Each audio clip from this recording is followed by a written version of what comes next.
country are going to realize the government does not give a fuck about them. Government doesn't care about you or your children or your rights or your welfare or your safety. It simply doesn't give a fuck about you. It's interested in its own power. That's the only thing, keeping it and expanding it wherever possible.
Welcome. I am your host, the Alpha. We are back again. I am your host, the Alpha, Amali Cabral. Welcome to Being Common Makes No Sense Show, Tuesdays at 1 p.m. Pacific Time.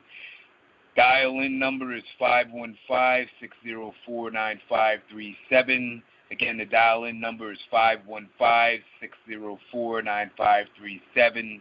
To enter, simply put in 390994. I am the author of Bail Out of the Legal Matrix. There's an audiobook excerpt on our YouTube channel. Order it now. If you've used Common Sense Inc. and Cslawinfo services in the past or present, please leave a review on our Live Big Publishing Facebook page. And you can find this on our website at www.cslawinfo.us. Now, before I get started today, I've got a lot of controversial, hot topic, button-pushing issues. But before I want to get started today into the main topic, I want to play an oldie but goodie, which goes along with what we're going to talk about today. Here it is. Put the middle fingers high in the sky. Until the punk-ass cop backstage.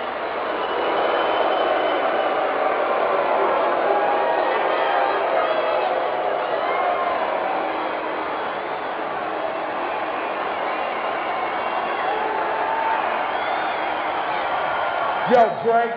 What up? I got something to say. Fuck the police coming straight from the underground. A young nigga got it bad cause I'm brown. And not the other color for police street. They had the authority to kill a minority. Fuck that shit cause I ain't the one. For a punk motherfucker with a badge and a gun to be beaten on. It's only in jail we can go toe to toe in the middle of a cell. Fucking with me cause I'm a teenager. With a little bit of gold in a pager. Touching my car, looking for the product. Thinking every nigga is selling narcotics. You read the streets, me in the pen and me and Lorenzo rolling in the benzo. Be the police out of shape and when I finish, bring the yellow tape to take off the scene of the slaughter. Still getting swole off bread and water. I don't know if they back or what. Such a nigga down and grabbing his nuts and on the other hand, without a gun they can't get none. But don't let it be a black and a white one. Cause they'll slam you down to the street top. Black police showing out for the white cop. IQ will swarm on any motherfucker in the blue uniform. Just cause I'm drunk and CPT, police are afraid of me. A young nigga on the warpath. And when I finish, it's gonna be a bloodbath of cops dying in LA. Yo, Dre, I got something to say.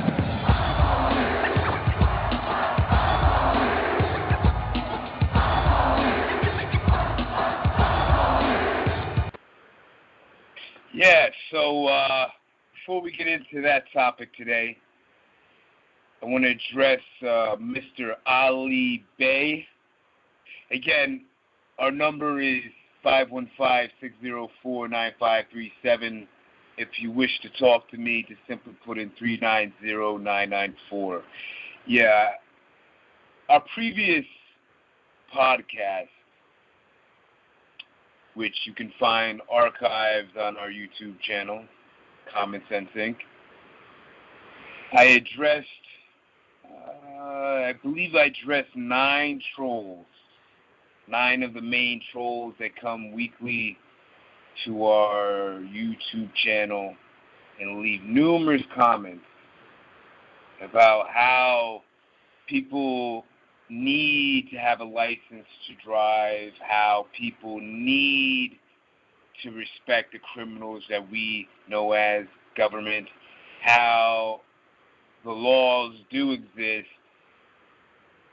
And I gave each and everyone an opportunity to make their claims known, to provide evidence for them that they're true, to debate me live right here on Being Common Makes No Sense. And not one showed up. Not one showed up live. And see, here's the thing. Some of you may be wondering, well, why am I taking this to such an extreme? Why am I worrying about people I don't even know who comment on our YouTube channel? Why even entertain that? For the simple fact that as a man and as an alpha male, it is my duty to protect the pride. It is my duty to protect the clan. It is my duty to protect my tribe. My tribe of males who live solely for the truth, to expose the lies, and to break the mindset that is prevalent throughout our American society known as the legal matrix. Now, many of these so-called trolls I know are government agents, are government officials, are your common attorneys and lawyers. So it is not regular people who don't have any type of debating skills or have any experience in constructive arguments that they can bring forth to prove that what they're saying has some validity to us. So I gave them this chance last week. I gave them proper warning. Not only did I create a couple-minute video a week before the debate was to happen, not only did I send them each replies to their numerous comments, which I usually don't even do, not only did I forewarn these trolls that Judgment Day is upon them, not one of these cowardly people showed up. Not one. Not one, folks. And I was willing to put not only my show, but the whole Common Sense Inc. Cslawinfo productions on the line, giving them the chance to expose the fraud that we're perpetrating here for you today, giving them the chance to call me a liar, a shill, a con man, as they do so much through typed words. Another reason why I chose to do it in a live setting is because I have no idea when I'm answering comments who is on the other end typing away. For all I know, these could be 4-year-olds. Well, obviously it can't be 4-year-olds, but these could be children on keyboards typing away. So obviously, as a grown man, I'm not going to waste my time debating with somebody who hasn't even passed 3rd grade yet.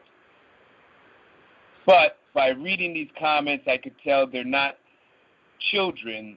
They're just people that work within this legal matrix that are in place to defend it to any cost, even to the degree of lunacy that they do. So I heard nothing from him. Of course, after the show was aired and was uploaded to our channel, which you can find there. Okay. The title of it, it's the fourth installment. I mean, you'll see it. I have trolls in the title, but it's up there. You can listen to it. And of course, a few of them commented back, saying, why do we have to respond to you live? And one of them said that if I somehow put together a national debate project or forum for us to debate in, that he would debate me. Well, obviously, I don't have that type of capital at the moment, and nor would I put up that type of capital for a troll such as this person. It wouldn't be worth my time and wouldn't be worth my expenses. So, YouTube is a free platform. The program that I use here, the freeconferencecalling.com, is a free program. Skype is a free program. Google Voice, Google Duo. I mean, it goes on and on. Google Hangouts, but nobody wants to use this free program. He wants an organized debate like Christopher Hitchens, the atheist or the late atheist against some Christian theologian. And I don't have time for that, folks. I don't have time for that. There was this one troll that I didn't address because at first his comments didn't seem like they were directly addressed towards me, so I felt no need to answer them. After the show aired, he had plenty to say. His name is Ali Bey. From the last name Bey, it sounds like he's a Moor. What is a Moor? You can look it up. But the Moors are African people who believe that they are descendants from the once Moorish empire that went all throughout Europe and refining it through their Renaissance. It's all in history, folks. The modern-day Moors believe they know more about the law than I do. The modern-day Moor tries to challenge the law through case law, through statutes, through codes, through all these things I've repeated over and over and over, which are irrelevant. The basic principle and understanding of what is real and what is not. And does the law exist? And if it does, where's your empirical evidence for it?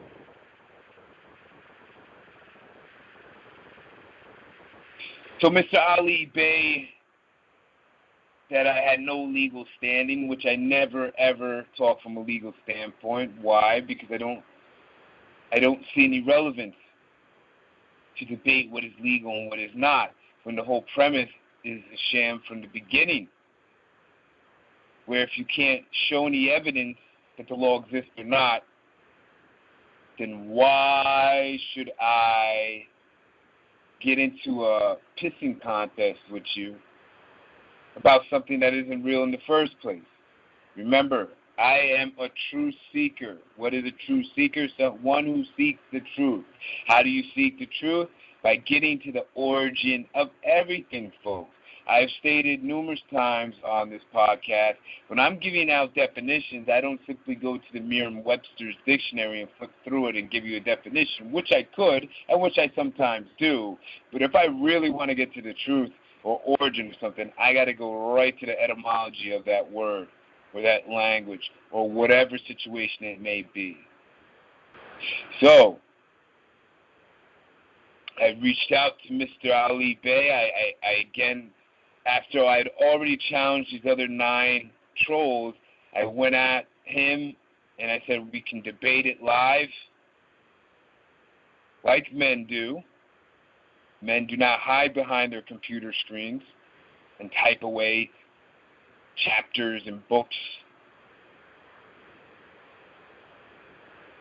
They do it live, right on the spot. So you don't have a chance to go and research and go back and study and try to come back to me 5 hours later to answer a simple question. You got to answer it right then and there. And of course, like a good troll that he is, he turned me down. So I simply said I'm not responding to anything else. And that goes to all you trolls out there. From now on, if you do not accept my first and only invite to challenge me live, not only will you no longer be acknowledged by me, but you will be put automatically into my spam folder. I will automatically delete your comments. I do not care if your feelings get hurt. I could care less if you go on other people's channels, because I've seen you do that. I really don't care. It does not validate your argument by saying that I delete your comments or I put your spam folder. The only reason why I did that is because I gave you a chance. You didn't man up and challenge me back. So therefore, everything else you say after that is irrelevant. And anybody that's listened to me or dealt with me, they know that I'm not going to waste any time on them. And that it's pointless to keep arguing back and forth, typing away, when we simply could just man up and do it live. So, after the break, when we come back, I'm going to get right into the heart of this week's podcast, which deals with challenging the police. It makes no sense. So why do we keep bullshitting ourselves? Join us at Being Common Makes No Sense podcast, Tuesdays at 1 p.m. Pacific Time. Join Amali Cabral at 515-604-9537. It's 515-604-9537. Enter 390-994. 390-994 to enter.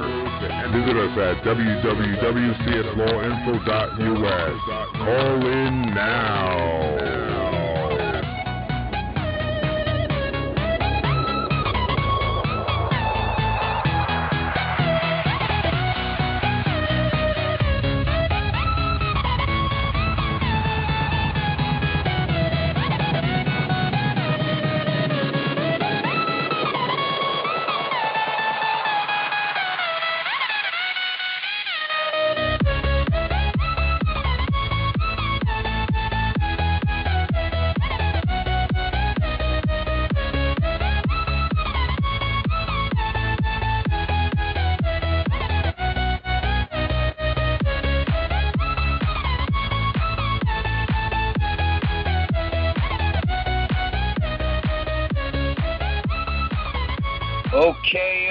Okay. So we are back. I am your host, Amali Cabral, the Alpha. Our dial-in number is 515-604-9537. To enter is 390-994. And let's get into the topic at hand, challenging the police. Now, I brought up this topic because recently, out of a numerous amount of tragedies, historical tragedies done to African people in this country. And before I continue, I have listeners from all demographics, I have listeners from all different races. Matter of fact, majority of the clients that deal with us are from a Caucasian or European background.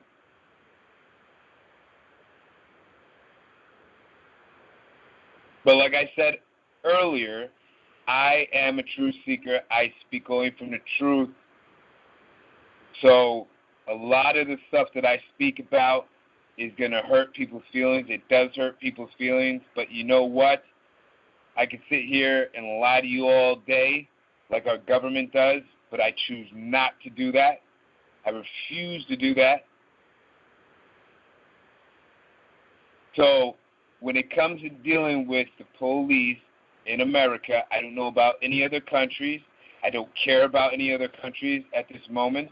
I only care about where I live right now. Right now I live in Los Angeles County, Los Angeles, California, which has a notorious history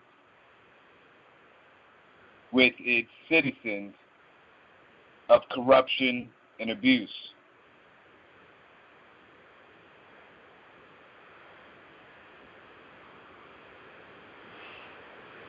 And not only does the average citizen get abused,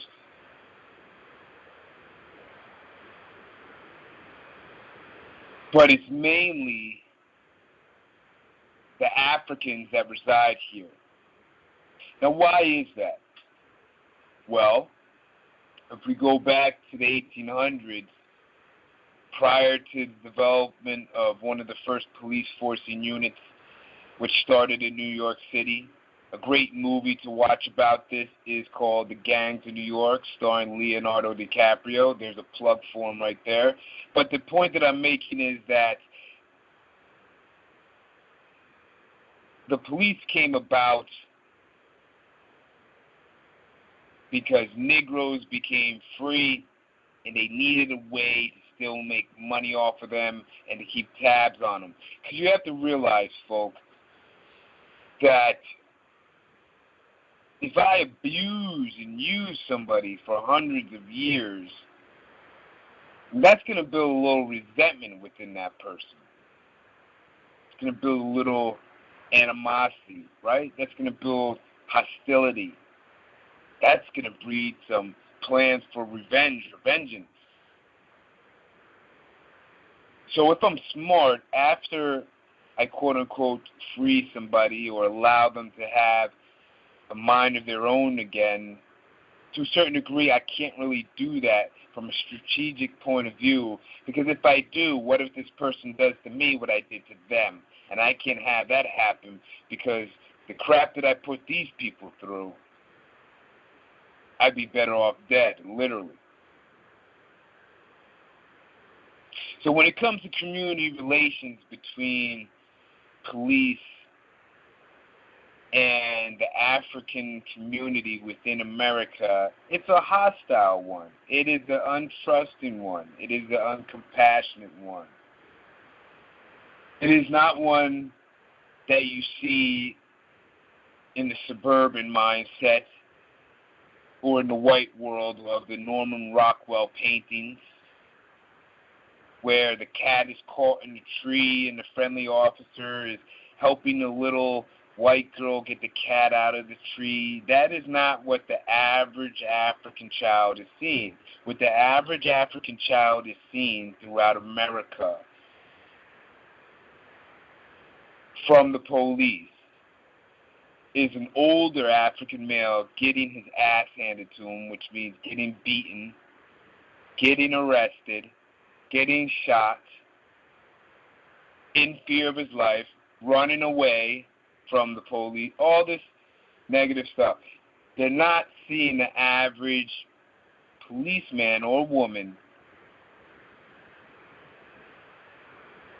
helping them. Not only get a cat out of a tree, but just in general helping them.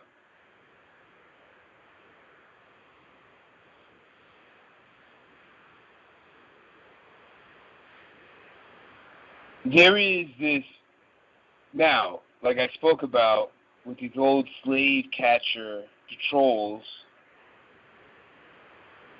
what would happen was, whenever a slave would want to leave the plantation, they would have to have a pass. I speak about this deeply and in detail in our Right to Travel information package. They needed a pass. These were the beginnings of the first passports. They needed a pass. Only the slaves. So when they were stopped by the corralling or marauding slave patrols, they could say, well, Master so-and-so said I could go out for a couple hours to see my girlfriend or whatever. And they say, okay. And even at that point, if the slave patrol wanted to or not, they could still castrate you. They could still capture, kidnap. They could do a whole bunch of things. So a note didn't always protect you. A note was not like the passports of today, okay, where you just show it and you're good to go. Then eventually these patrols became deputized, or they received these badges, and they became marshals. And their jobs was to hunt fugitives. Now, what was a fugitive? A fugitive was a runaway slave. So this morphed into what we know of today as the modern day policing force.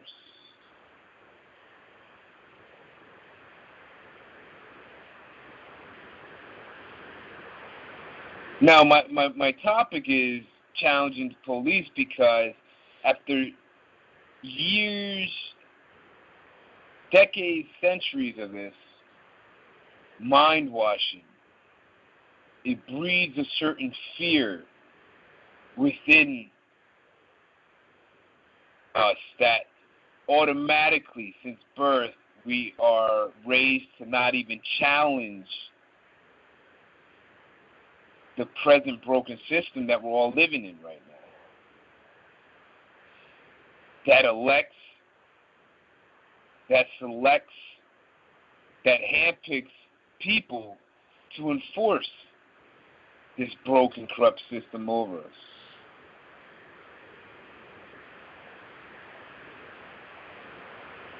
Now, I speak from example, okay? I don't speak as one sitting on the sidelines.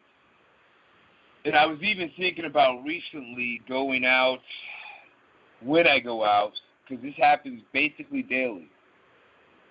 You live in a metropolitan area, you're going to be encountering police all over nowadays because everybody's a terrorist now. So the heightened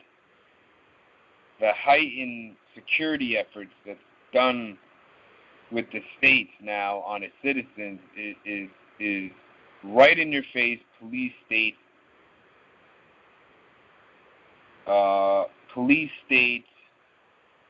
how do I put it? It's just a police state. To simply put it, the states are run by the police. They're enforced by the police. So when I go out, I encounter police, I do not bite my tongue. Because most of the time when I go out around where I live, which is in downtown LA, I see these people with badges and guns harassing people that have nothing. So basically they're harassing the homeless most of the time. Old people. I'm not talking about the drug addicts and alcoholics or I'm not talking about the prostitutions or anything. I'm talking about old women. And I remember a few months ago seeing two of these pigs, who I affectionately call them, they are. I seen two of these pigs harassing an old woman. It was a Sunday. It was raining. wet, it was nasty out, and the old woman was trying to find refuge in it was a government building, and government buildings aren't open on Sundays. It was a government building, and it had a roof. Imagine it had 3 walls with a roof, and was just out of the elements and the wetness of the weather that she could put her shopping cart there, all her belongings, and still have a place to stretch out and sleep. And they were telling her to move. And she's not blocking. She wasn't blocking the entranceway. She was off to the side. Even if she was blocking the entranceway, it's a Sunday. It's not open. Nobody's going to be there. All she wanted to do, I was assuming, was stay dry. But no. Because these people are brainwashed. And when you're brainwashed, compassion goes right out the door. Common sense goes right out the door. Logic goes right out the door. So here I am, as I usually do, full of energy, bopping past, going to the gym. I call them out on it. I tell them to leave her alone. And when I'm out there, folks, I don't bite my tongue. It's a whole bunch of fuck yous, middle fingers, pigs, all this stuff. And all you weak men out there, all you betas, all you men out there that are afraid to do what I do, you should be ashamed of yourself. That's the problem. They're allowed to go around doing all this uncompassionate, unloving, unsympathetic, unserving to protect actions, and they're doing it unchecked. Well, I check them. So I was checking the one officer. He's telling me to come over and talk to him. Never do that, folks. When you're challenging the police, you never obey them. You have not done anything to break their quote-unquote so-called laws. They are a regular person to you at that moment. Matter of fact, you're above them. They are your servant. They are getting paid by the taxpayer, so they work for you. So he told me to come over. I said, why? I was going to go anyways, but I said, why? He couldn't give me a reason. He just said he wanted to talk to me, and I told him to go fuck himself, and I kept going. There was 2 of them there. They had guns. I didn't have a gun. So unfortunately, I couldn't do anything to help the woman physically. But you see what I mean? And that's just how they roll. Usually it's 2, 3, 4, 5 on one. Sometimes it's 10 on one. It all depends. It all depends.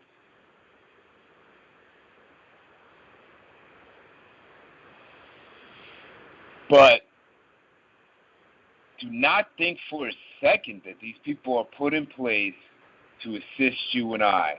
Do not think that for a second, because the story that I'm going to get into next after we come back from the break is going to prove to you why, when you're out there, whether you're black, whether you're white, especially if you're black, but whether you're white, Mexican, Chinese, Japanese, whatever the hell you are, if you are not a pig, then you need to start looking at these people as your enemy. And for all the people out there that are going to make an exception to the rule to be Mr. Nice Guy by saying, well, it's not all cops who are bad, there's some bad and there's some good, that's not a truth. Because the good ones, which are outnumbered by the bad ones, will not put their life on the line to step up to try to change the whole entire system that they're working for. So it's allowed to continue. So this means that the good ones are automatically absorbed by the bad ones, so therefore all of them are bad. Not just some, but all of them. I don't care what they do outside of putting their uniform on, but when they put that uniform on, it is to use and then abuse You and I. All know being common makes no sense, so why do we keep bullshitting ourselves?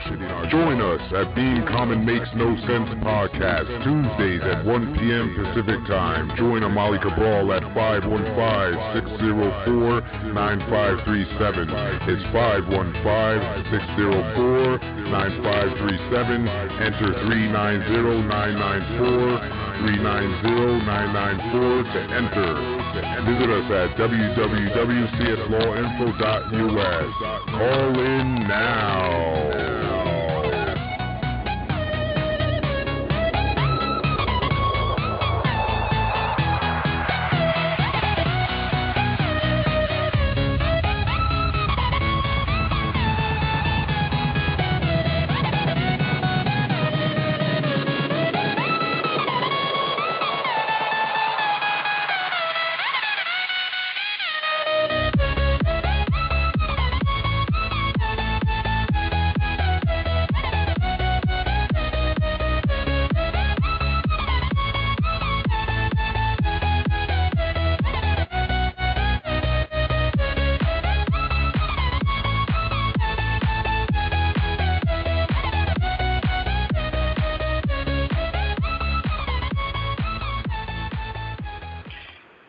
So, we're back, and it's Tuesday.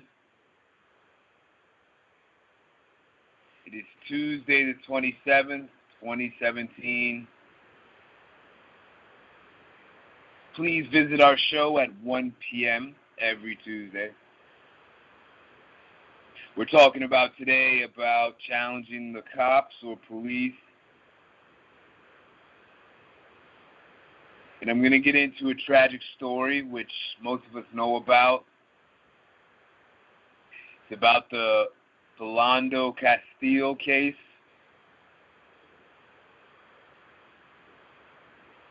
A little background to the case. Here you have, and you can find the video. There's numerous videos on YouTube that show exactly what happened, but those of you that haven't gotten around to see it or just don't have the time, the background to this tragic event, I want to pay respect to his family, especially his mother.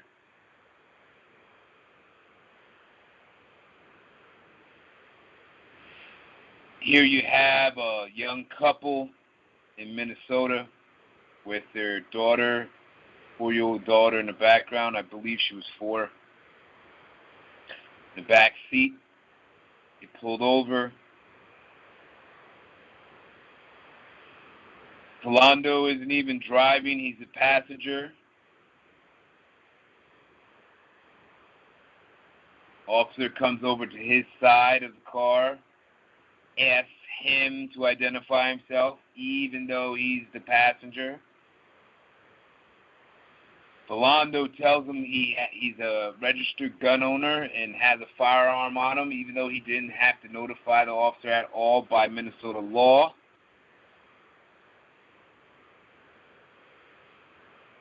This officer,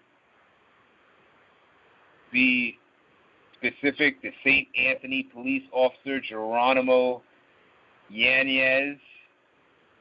He looks like one of these Mexicans that believes that he's Caucasian,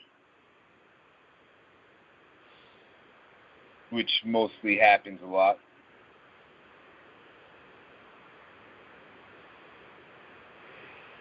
He supposedly said he was in fear for his life, repeatedly told Philando not to go for his weapon, which Philando wasn't. He simply stated that he had to move it in order to get to the ID that Yanez was asking for.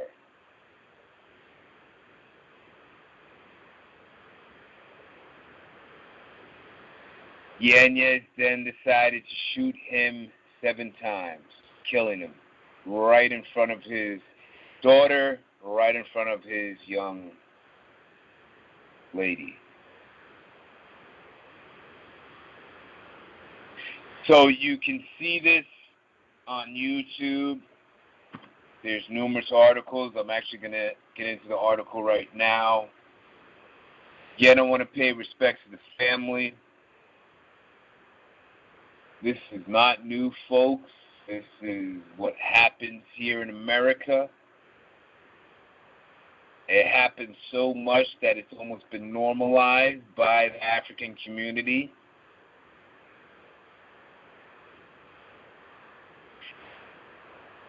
But yet,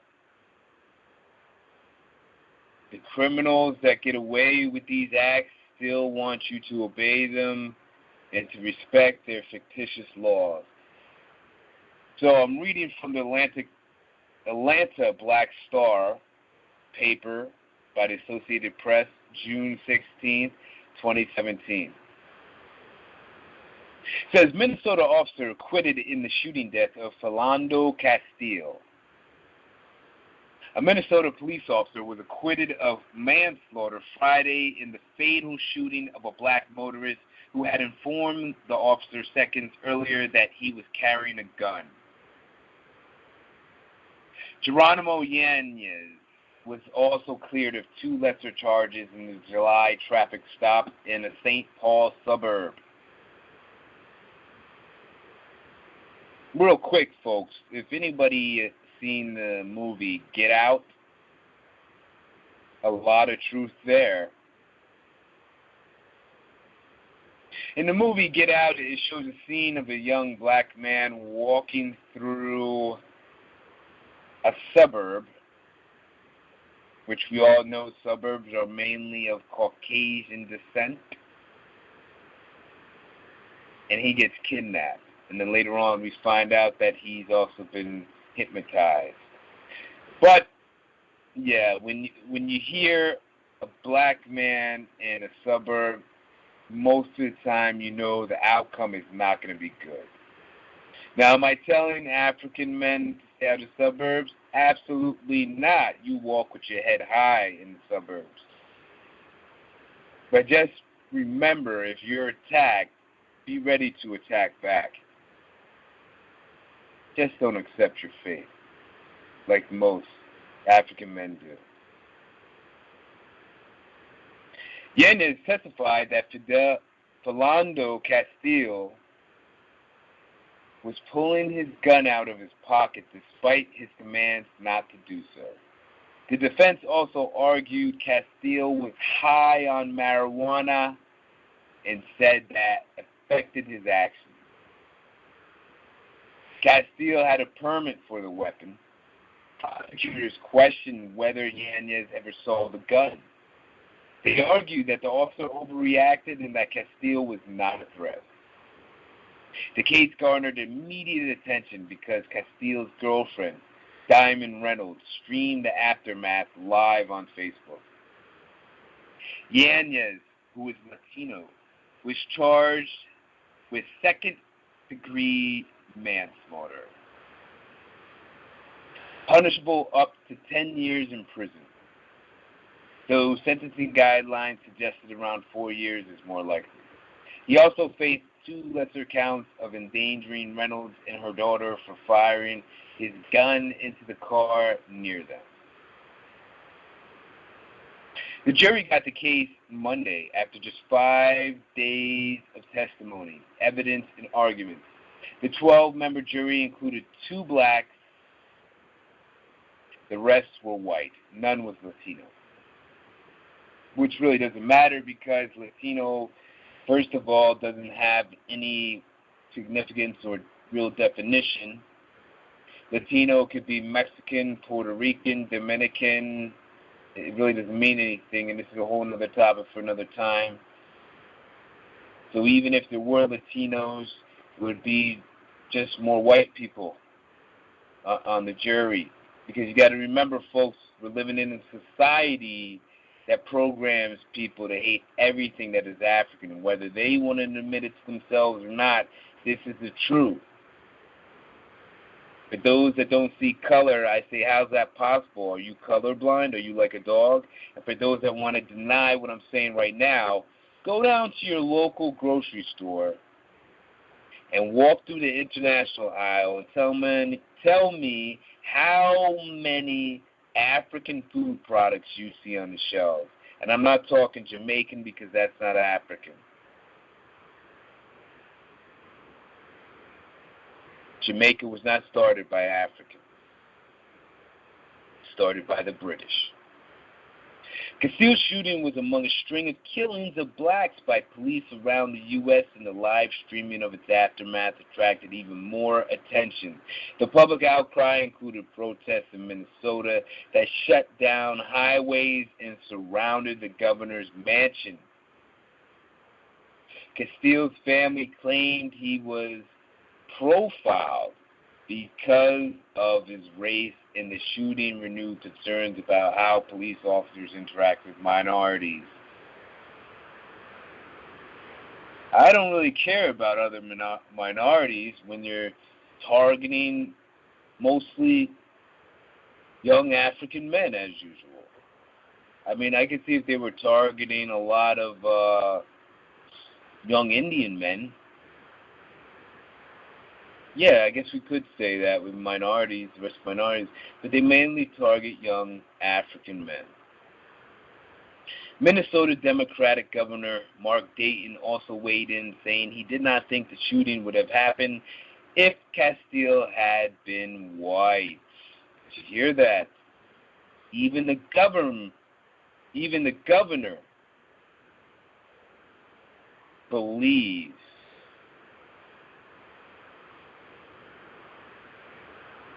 that there's something wrong happening here with race, and that he's not colorblind. He says that he did not think the shooting would have happened if Castile had been white.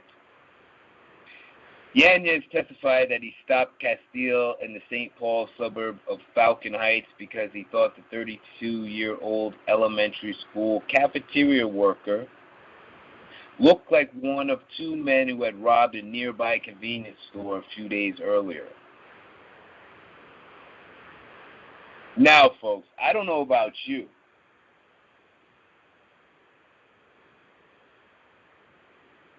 but can anybody tell me the difference between a murderer and a robber? So, for instance, a man goes into your local Walmart and robs it and doesn't kill anybody. Is he a murderer?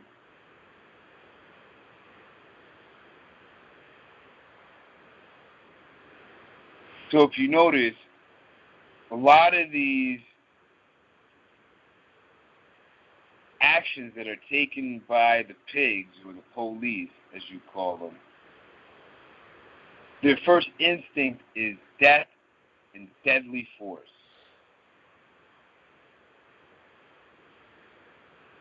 I could see shooting somebody that has killed other people because they probably have no problem killing me. I get that. But to shoot somebody just because they took money from somebody else and didn't even harm, let's say didn't even harm the person physically, that doesn't warrant their death.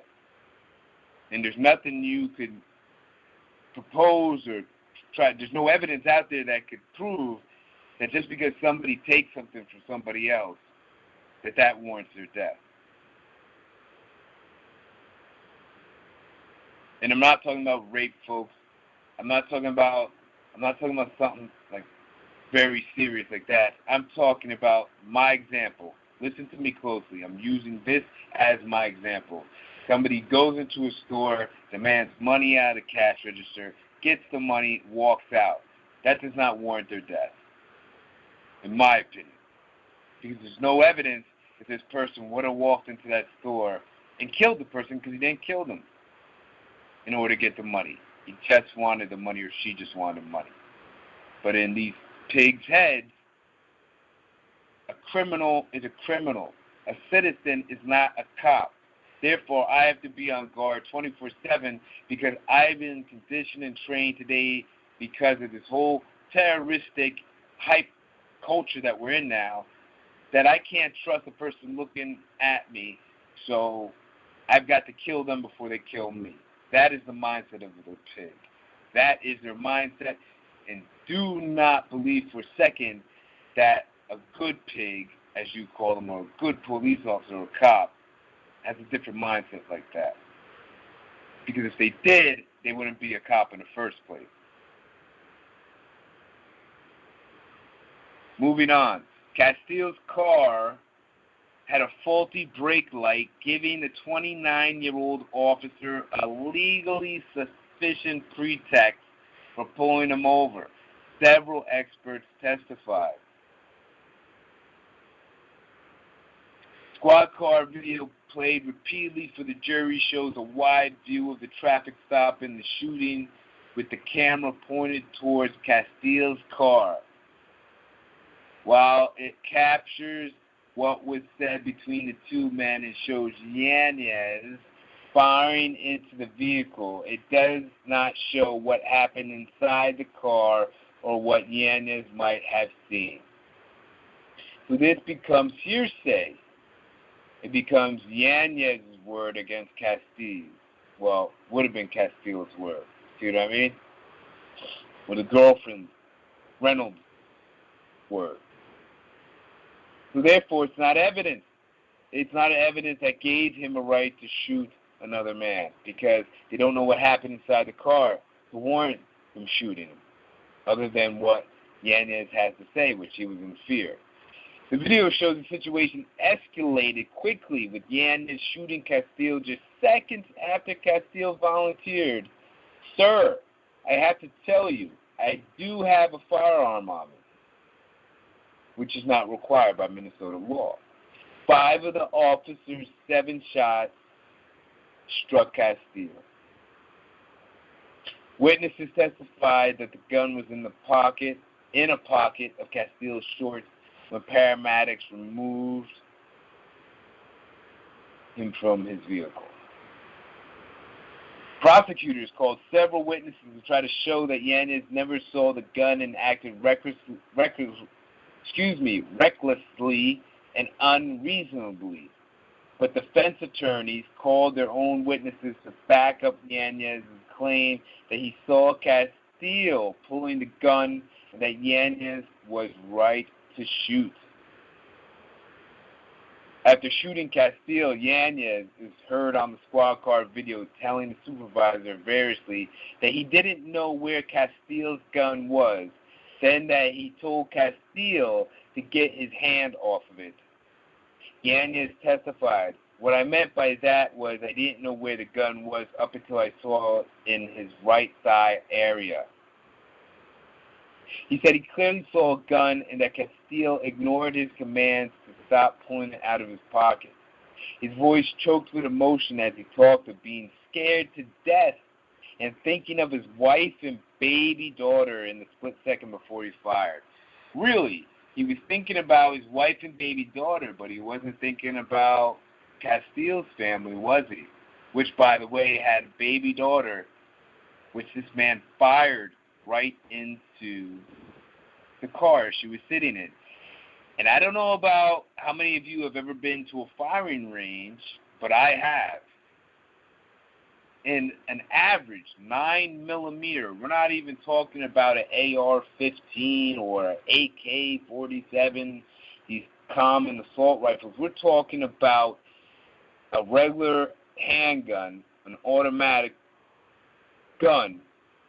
Do you know how loud the sound is after you pull the trigger and it releases? It's very loud. So loud you have to wear earmuffs or earplugs.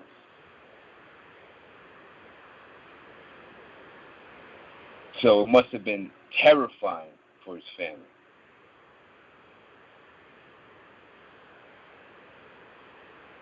Prosecutors argued that Yanez could have taken lesser steps, such as asking to see Castile's hands or asking where the gun was. After Castile told the officer he had the gun, Yanez told Castile, "Okay, don't reach for it then, and don't pull it out."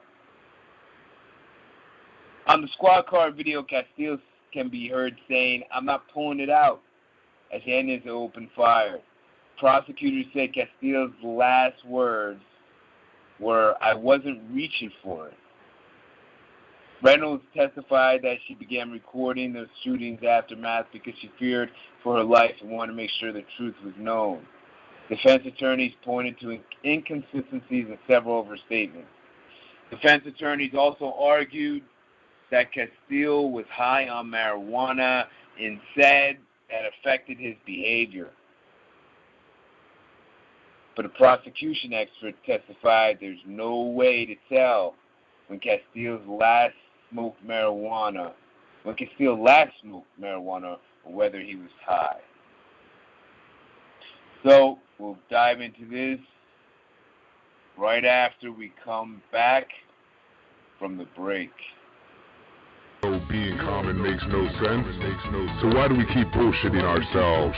Join us at Being Common Makes No Sense podcast, Tuesdays at 1 p.m. Pacific Time. Join Amali Cabral at 515-604-9537. It's 515-604-9537. Enter 390-994 to enter. Visit us at www.cslawinfo.us. Call in now.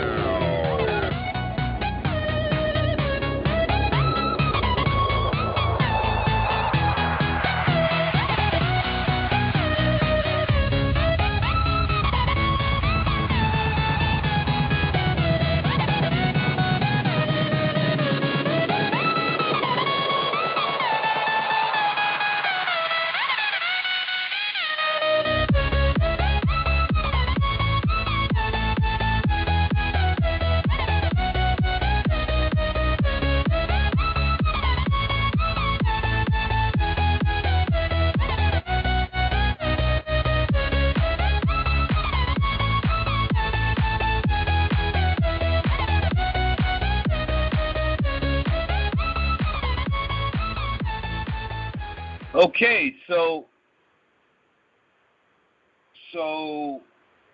here we have a case of another African male being gunned down in the streets and no repercussions or consequences are dealt to his murderer. I already went over that according to Minnesota law, Castile did not even have to relay to the officer that he had a firearm on him. And if you think about it from a logical, common sense point of view, if Castile's intention was to fire upon and possibly kill the officer, why would he take away the element of surprise by first notifying Yanez that he had the firearm in the first place?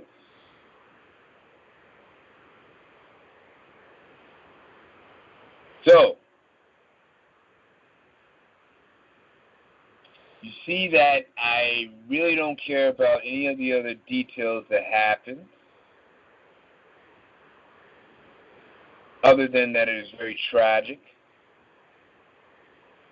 What a waste of energy on that pig's part to plug this young man, attempt to plug him 7 times, but 5 actually did.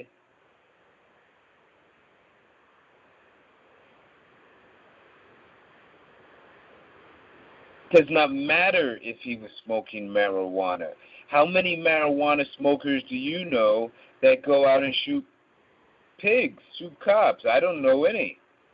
And I don't know any stories where it's actually happened. Unless, if somebody has a story out there that shows that a person was high on marijuana for the intent to shoot police, send it to me and I'll read it on air. Because I've never heard of anything like that before. It just sounds like another pig was trying to cover his tracks. Now, I want to read something to you. I want to read something to you that probably Mr. Castile did not know about. probably his mother, his wife or girlfriend, I assume, Diamond Reynolds, doesn't know about. And probably that a lot of you do not know about. But there is actually Supreme Court case law backing up resisting arrest with deadly force.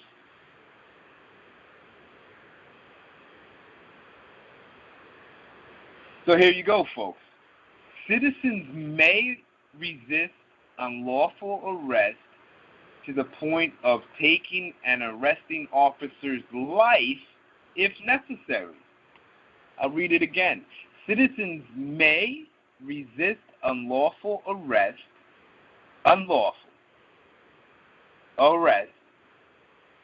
to the point of taking an arresting officer's life if necessary. Plummer v. State, 136, Indiana 306. This premise was upheld by the Supreme Court of the United States in the case.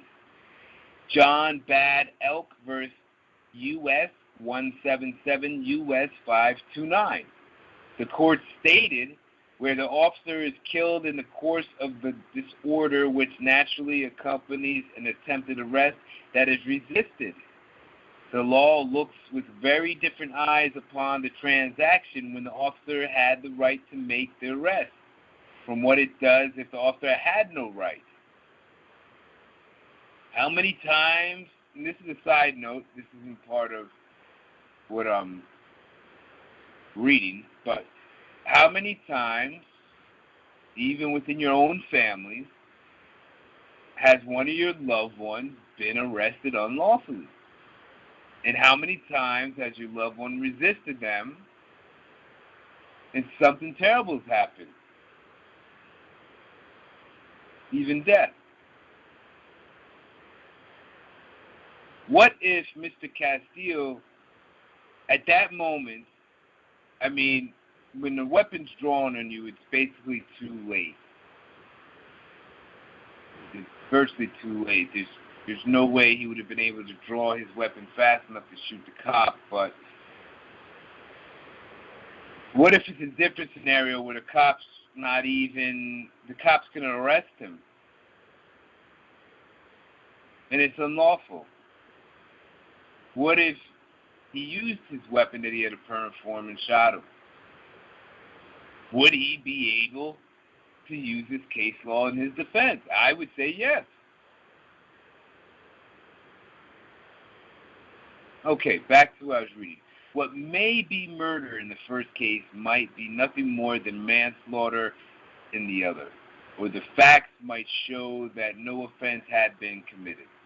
An arrest made with a defective warrant, or one issued without affidavit, or one that fails to allege a crime is within jurisdiction, and one who is being arrested may resist arrest and break away.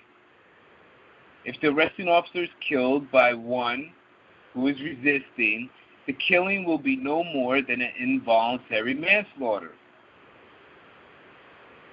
House v. People, 7511-491.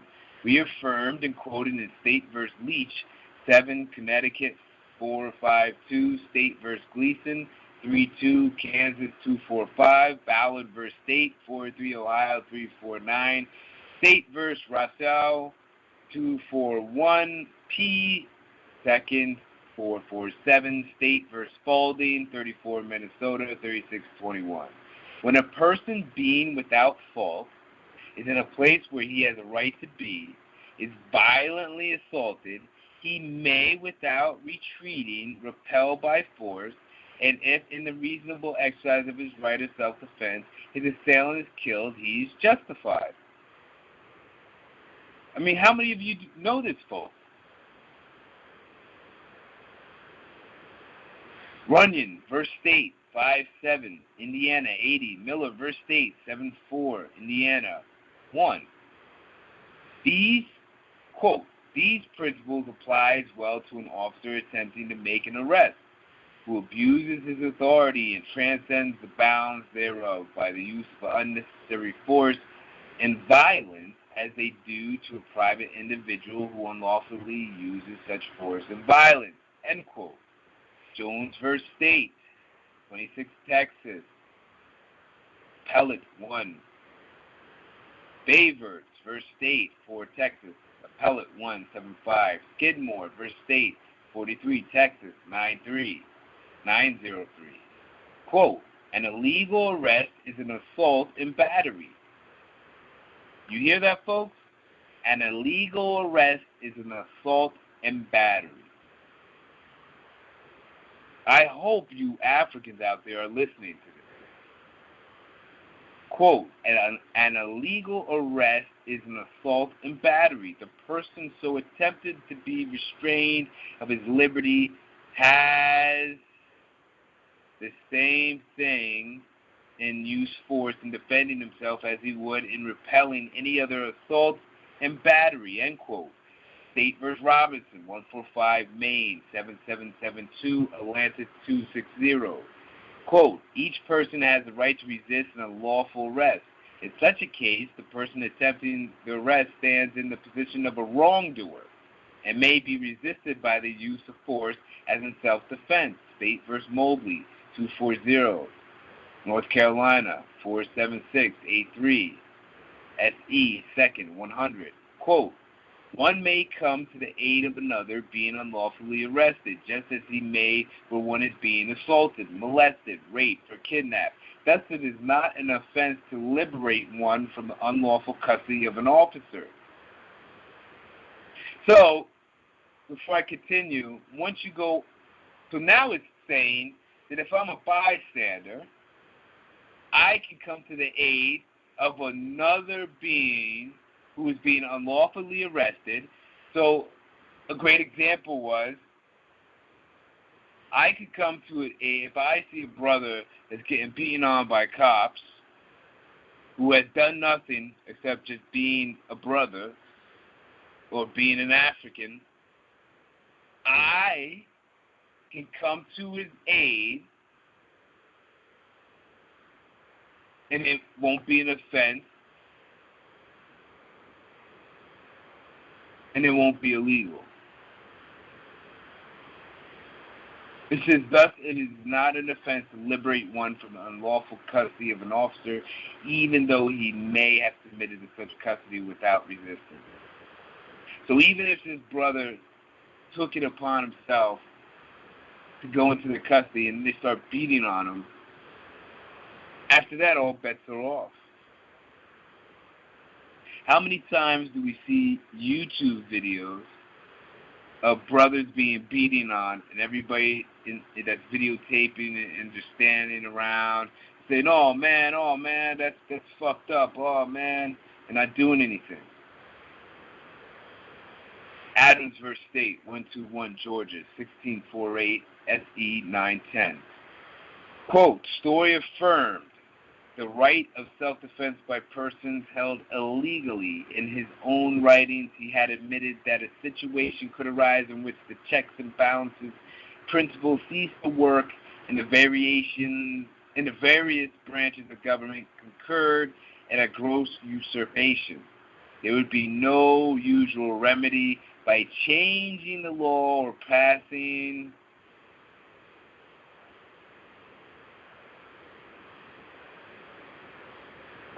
hold on. I just lost my place. What's that?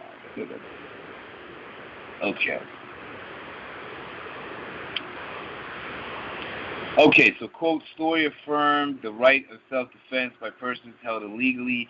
In his own writings, he had admitted that a situation could arise in which the checks and balances principle ceased to work, and the various branches of the government concurred in a gross usurpation. There would be no unusual remedy by changing the law or passing an amendment to the Constitution should the oppressed party be a minority. Story concluded, if there be any remedy at all, it is a remedy never provided for by human institutions. That was the ultimate right of all human beings in extreme cases to resist oppression and to apply force against ruinous injustice. End quote. Did you hear that? That was the ultimate right of all human beings. Those of you that are all for human rights and humanity and everything, it is your right to resist oppression and to apply force against ruinous justice.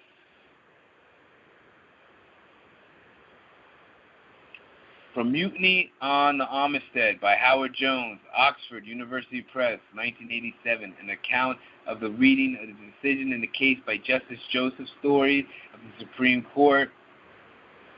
Deprivation of Rights, United States Code Title 18, Crimes and Criminal Procedure Part 1, Crimes, Chapter 13, Civil Rights, 241, Conspiracy against rights if two or more persons conspire to injure, oppress, threaten, or intimidate any inhabitant of any state, territory, or district in the free exercise or enjoyment of any right, privilege secured to him by the Constitution and laws of the United States, or because of his having so exercised the same, or if two or more persons go in disguise on the highway or on the premises of another with intent to prevent or hinder his free exercise or enjoyment of any right or privilege.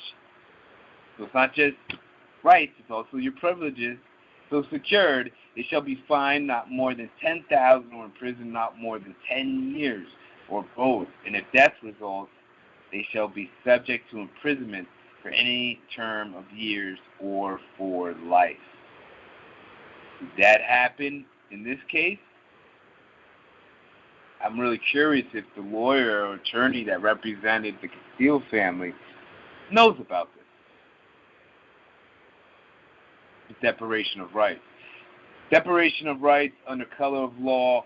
Whoever under color of any law, statute, ordinance, regulation, or custom willfully subjects any inhabitant of any state, territory, or district to the deprivation of any rights, privileges. Again, I'm not just talking about rights. So all the people that say, well, it's a privilege for you to travel in your car. It's a privilege for you to live in your state or whatever. It's a new privilege excuse.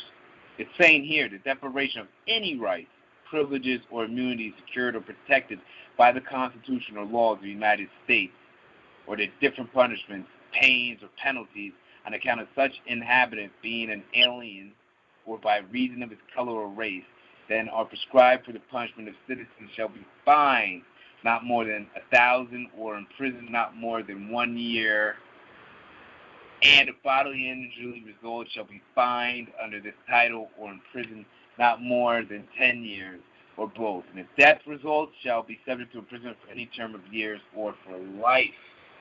Now, last time I checked, police are still citizens of the state and of the country. So in this case, with Castile, did Yanez, first of all, Yanez, he didn't even get fined, right? That's the minor one. But it says, under the deprivation of rights, if death results, which it did with Castile,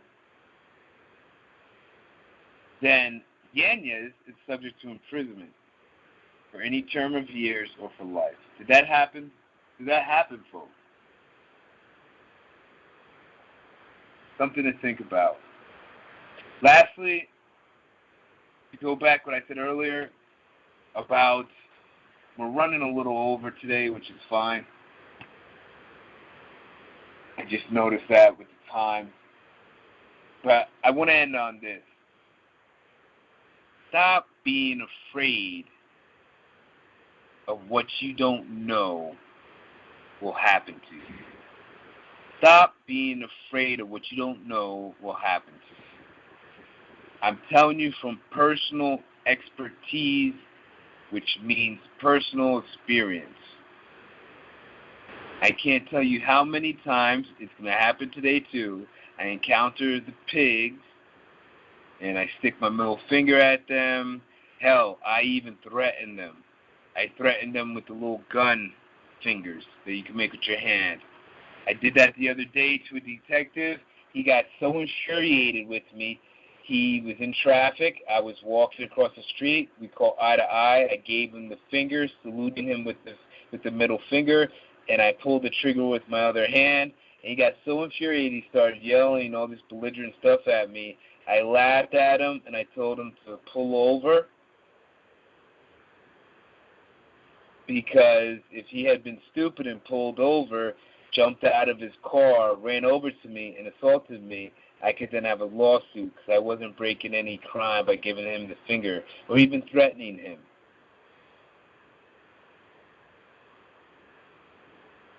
So stop being afraid. Stop bending over and being a beta. Time to be an alpha. So, the million-dollar question is cursing at the cops constitutionally protected? For all you constitutionalists out there and freedom fighters and letter of the law people, let's see what it says. According to the Supreme Court, the highest court of the United States, Skype Us, cursing at a police officer is constitutionally protected. Let me read that again. According to the Supreme Court of the United States, cursing at a police officer is constitutionally protected right in all 50 states by the First Amendment's guarantee of freedom of speech. So it's all the states you can do it. I don't care if you're in New York, if you're in Boston, you're out here in Cali, Texas. Start being belligerent towards these people. Stop giving them free passes. Make them feel uncomfortable daily, like I do. Stop being cowardly males. This goes for every male. You have other grown men walking around telling you what to do all the time, and you're just accepting it. You wouldn't accept me going over to your house right now telling you what to do, but if I put on one of those costumes and had a weapon on my side, you'd do whatever I tell you to do, right? Exactly. Several Scottish decisions, back to the piece I was reading. Several Scottish decisions have upheld the right to direct vulgar or offensive language and or hand gestures to police officers. For example, Lewis v. City of New Orleans, 415 U.S. 130, 1974. You can find the link, or you can ask me for the link, and I'll send it to you. But it's on Justia, JUSTIA.com. Was a case involving a woman charged and convicted of cursing at a police officer. The officer claimed she said, "You goddamn motherfucking police," under a Louisiana statute which made it a crime for any person wantonly to curse or revel or to use obscene or opprobrious language toward or with reference to any member of the city police while in the actual performance of his duty. Scott has found the statute to be unconstitutional as applied and reversed the lower court's conviction a few years later in the city of Houston v. Hill, 482 U.S. 451, 1987. Again, you can find this case at justia.com. I can send you the link if need be. Scott is again. Actually,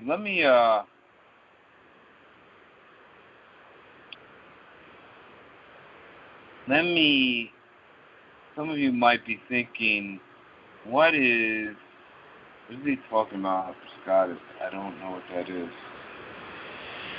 So, for those of you out there that do not know what Scottish is, and for those of you out there that do know what Scottish is, Scottish is basically an abbreviation for the Supreme Court of the United States.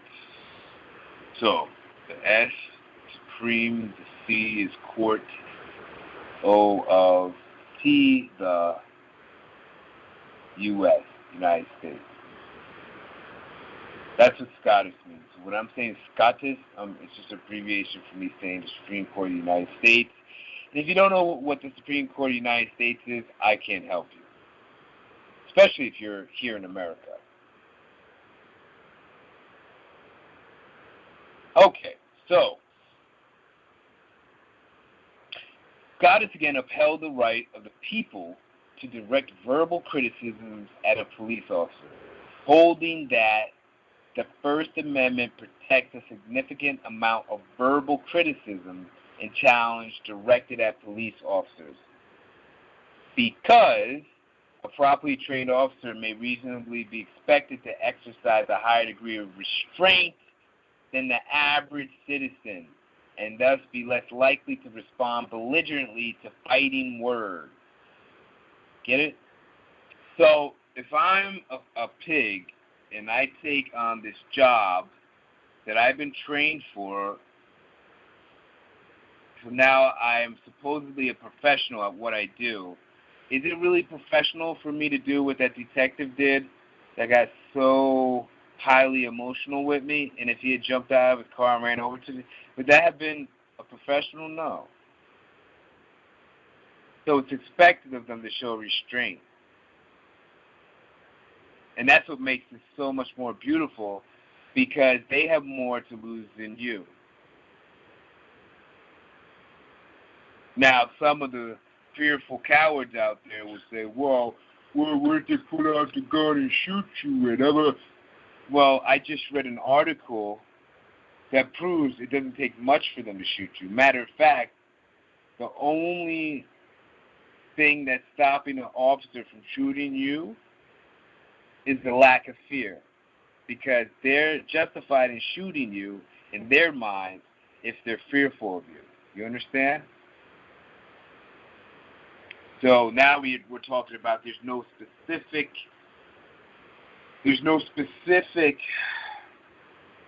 category that says, well, what's safe and what's not. So you might as well have fun at this. And I have a ton of fun seeing the reactions. I have a ton of fun seeing them act like the cowards they are, because they're cowards. We're talking about being point blank in the face of these guys, calling them pigs, calling them cowards, calling them murderers, calling them swine, saying all types of fuck yous, motherfuckers, sticking your middle finger at them, all this stuff. But remember, I'm not touching them. I'm touching their mind. I'm touching their mind. I'm just using the psychology that they put over us. I'm showing them that I am no longer their prey. I am the predator. And I'll tell you something. We are in nature, and if you've ever seen nature documentaries, the predator usually wins against the prey. Stop living like prey, man. Stop being prey to these criminals. It goes on to say, note, I almost shot the swig of coffee I just took out the end of my nose when I first read this. Absolute bullshit about Pig's ability to restrain him and herself, but it's in the text of the decision. You can look up Gooding versus Wilson, 405-465-18, 1972. Now, I'm not taking credit for this article, obviously. I found it on a YouTube commenter on the channel. I believe it was our channel. So I just want to let you know that. This information did not come from me researching it. Well, I did research it after, of course, to make sure that before I come on the air and read it to you live, that's true. But I did research these cases, if they are in fact accurate. But the initial comment that I'm reading to you now comes from somebody else. So the credit goes to him or her. Dozens of lower courts throughout the United States have defended the right of the people to use vulgar, offensive, or even obscene language during a conversation with a police officer. In each case, the only exception involves the use of language which would be considered fighting words. words which by their very utterance would inflict injury or tend to incite an immediate breach of the peace. As an example, saying, "What the fuck are you looking at, asshole?" to a cop watching you is protected speech. Saying something like, "I'm going to fuck you up when I get out of jail, pig," would not be. From a practical point of view, it is a good idea to remember that the pigs are not lawyers. In fact, most of them are completely ignorant of the laws they claim to know. And even more, yet are absolutely willing to disregard those laws because they do know the system will protect them. So while cursing at them is in fact constitutionally protected, it will always create at least some risk of being illegally arrested or perhaps even physically attacked. Be safe out there and bring backup. You heard the pig. Okay, so it goes on. This is from a video, so it was somebody else's video. But, yeah, I'd have to agree with that ending to a certain degree, too. Like I said, I make a hand gesture with my hand in the form of a gun, like I'm going to shoot them. I don't actually threaten them with my words. So maybe that's different. I've never actually done that. I've never told the pigs when they're in my face that I'm going to do this or do that to them. But I could see that maybe they would take that to another level with you. So, what have we learned today? We've learned that the system is still corrupt. We're still living in the legal matrix. That we're able to challenge the cops, challenge them on their premise that we are their underlings and we must obey them at any cost. No. Not the case here. If there was more people listening and doing what I just said today, it wouldn't be long for all this to turn around, where you wouldn't have these pigs killing innocent people.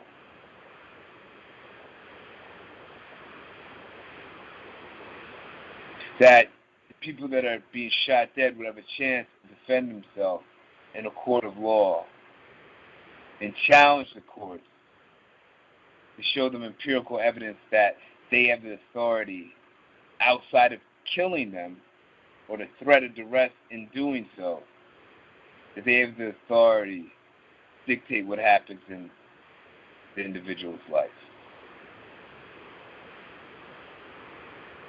If anybody has any questions on today's show, make sure to get in contact with me. Best way to do that is at our email. It's Live Big Publishing. It's Live Big Publishing, LIVEBIGPUBLISHING at yandex.com.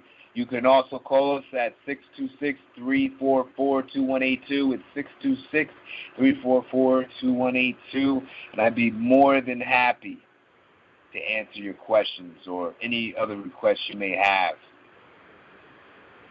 Now, I would like to take you out the way I brought you into today's show. Have a great day, everybody. Put the middle fingers high in the sky. Until the punk ass cop backstage.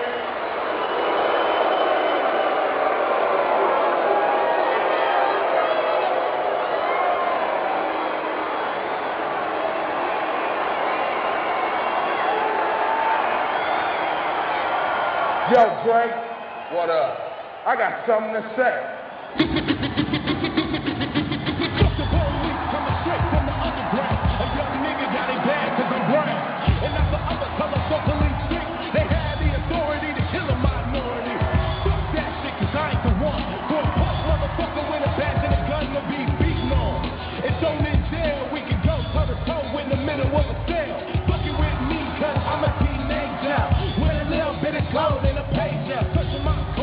Looking for the product. hotter. You rather see me in the pen than me and Lorenzo rolling in the benzo. Be the police out of shape, and when I finish, bring the yellow tape to take off the scene of the slaughter. Still getting swole off bread and water. I don't know if they back or what. Such a nigga down and grabbing his nuts, and on the other hand, without a gun they can't get none. But don't let it be a black and a white one, cause they'll slam you down to the street top. Black police showing out for the white cop. Ice Cube will swarm on any motherfucker in the blue uniform. Just cause I'm drunk